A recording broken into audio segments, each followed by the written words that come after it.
अस्सलाम वालेकुम viewers, welcome to my YouTube channel. आज हम बात करेंगे क्या आपको हमल हो सकता है। अगर तो आपको पानी वाली थैलियाँ बनी हुई हैं आपके अंडे दाने में, तो प्रेगनेंसी जो है वो पॉसिबल होती है या नहीं होती। तो आपने वीडियो पूरी देखनी है ताकि आप मुकम्मल इन्फॉर्मेशन मिल सके। सबसे पहले मैं आपको बताती हूँ, लास्ट वाली वीडियो में हमने देखा था कि आपको अगर तो पानी वाली थैलियाँ हैं तो उसके क्या क्या साइन सिम्टम्स होते हैं, आपके उसकी क्या क्या कॉजेज़ हो सकती हैं और इसका इलाज क्या होता है। जैसे कि अगर आपको पानी वाली थैली होंगी तो आपको बहुत सारी आपको पेन होगी पेट के निचले हिस्से में, या जिस साइड पे आपको पानी वाली थैली बनी हुई है उस साइड पे पेन होगी भी हो सकती है, और पेन के बगैर भी यानी पेनलेस भी हो सकती है। कुछ फीमेल्स ऐसी होती है जिनको पेन फील नहीं होती, लेकिन जब वो स्कैन करवाती है, अल्ट्रासाउंड करवाती है, तो अल्ट्रासाउंड में वो डॉक्टर आपको बताती हैं कि आपको पानी वाली थैली है या ओवेरियन सिस्ट है।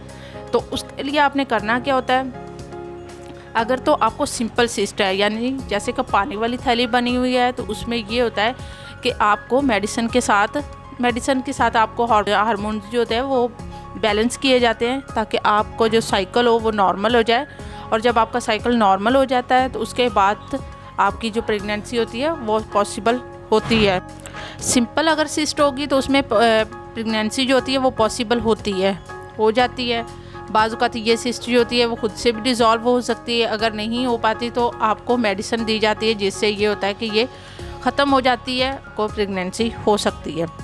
दूसरी तरफ अगर देखा जाए तो जो कम्प्लेक्स सिस्ट होती है, जिसमें सिस्ट तो बनी होती है, सिस्ट के अंदर जो होता है फ्लूइड वो पस भी हो सकती है, पस के अलावा फैट भी हो सकती है, ब्लड भी हो सकता है। तो जो कम्प्लेक्स सिस्ट होती है जिनकी बहुत ज़्यादा पेन भी हो सकती है पेशेंट को, तो उसका आपको ट्रीटमेंट करवाना ज़्यादा ज़रूरी हो जाता है। क्यों होता है? क्योंकि ये आपके एग्स को मैच्योर नहीं होने देती, जिस वजह से आपको हेल्दी प्रेगनेंसी आपके लिए पॉसिबल नहीं हो पाती। तो उसको ज़रूर आपने ट्रीटमेंट करवाना। अगर तो आपको प्रेगनेंसी नहीं हो रही, आपको हार्मोन्स आपका इम्बैलेंस हुआ हुआ है, या इसके अलावा आपके पीरियड्स नहीं हो रहे, आप हमल नहीं हो रहा और आपको बहुत ज़्यादा पेन है, तो फिर आपको सिंपल सिस्ट को भी करवाना पड़ता है, उसका भी ट्रीटमेंट लेना पड़ता है। लेकिन अगर आपको हो जाएगी कम्प्लेक्स सिस्ट, तो उसका तो अगर आपको कम्प्लेक्स सिस्ट है तो उसका आपने कॉम्प्लिकेटेड सिस्ट में उसका ट्रीटमेंट आपने ज़रूर करवाना होता है।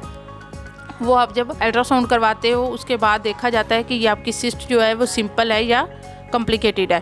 अगर तो कॉम्प्लिकेटेड सिस्ट होगी तो उसके लिए आपको सर्जरी भी एडवाइस की जा सकती है। अगर उसका साइज़ 5 सेंटीमीटर से ज़्यादा होगा तो इसके लिए आपको सर्जरी करवानी होती है ताकि उसको रिमूव किया जाए। रिमूव करने के बाद आपका जो फॉलिकल्स होंगे वो दोबारा से मैच्योर होंगे, तो आपको प्रेगनेंसी जो होती है वो पॉसिबल हो सकती है। आज हमने देखा कि सिंपल सिस्ट में आपकी जो प्रेगनेंसी होती है वो पॉसिबल हो सकती है, लेकिन अगर आपकी कॉम्प्लिकेटेड सिस्ट है तो उसको जब तक आप उसका ट्रीटमेंट नहीं करवाते, जब आप उसकी सर्जरी नहीं करवाते, तब तक आपकी प्रेगनेंसी पॉसिबल नहीं होती।